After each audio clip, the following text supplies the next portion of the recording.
જનમત ન્યૂઝમાં આપનું સ્વાગત છે। નગર પ્રાથમિક શિક્ષણ સમિતિ દ્વારા સંચાલિત બાળ મેળા તથા સયાજી કાર્નિવલનું આયોજન વડોદરાના સયાજી બાગ ખાતે કરવામાં આવ્યું છે। બાળ મેળા દરમિયાન સયાજી બાગમાં કેટલાક વાહનો ગેરરીતે ઘૂસી જતા તેમજ આડેધડ પાર્કિંગ થતું હોવાનું ધ્યાનમાં આવતા મ્યુનિસિપલ કમિશનર અરુણ મહેશ બાબુએ કડક વલણ અપનાવ્યું હતું। આજે સવારે 8 વાગ્યે મ્યુનિસિપલ કમિશનર સયાજી બાગના મુખ્ય ગેટ પર પહોંચ્યા હતા અને જાતે જ વાહનો અટકાવી તપાસ હાથ ધરી હતી। કામ વગરના કોઈ પણ વાહનને સયાજી બાગમાં પ્રવેશ ન આપવા તેમણે સ્પષ્ટ આદેશ આપ્યા હતા। આ સાથે જ ફરજ પર હાજર સિક્યોરિટી સ્ટાફ અને જવાનોને પણ જરૂરી સૂચનાઓ આપવામાં આવી હતી। બાળ મેળા માટે આવનારા અધિકારી કે જવાબદાર વ્યક્તિ પાસે માન્ય પાસ હશે તો જ વાહન સાથે પ્રવેશ આપવા જણાવાયું હતું।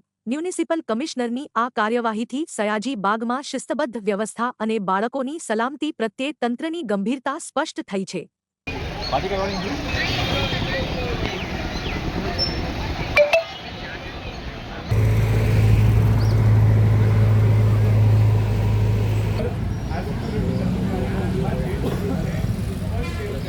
સમગ્ર મામલે એવું છે કે સવારે વોકિંગનો ટાઈમ બી હતો અને કમિશનર સાહેબ બી વોકિંગમાં હતા અને આપણે પાર્કિંગની સુવિધા કરેલી છે અને જેની પાસે વાહન જે લઈને આવે છે એમની પાસે પાર્કિંગનો પાસ આપેલું છે, એટલા માટે કમિશનર અંદર વાહન વ્યવહાર જવા દેવામાં આવ્યું નહીં।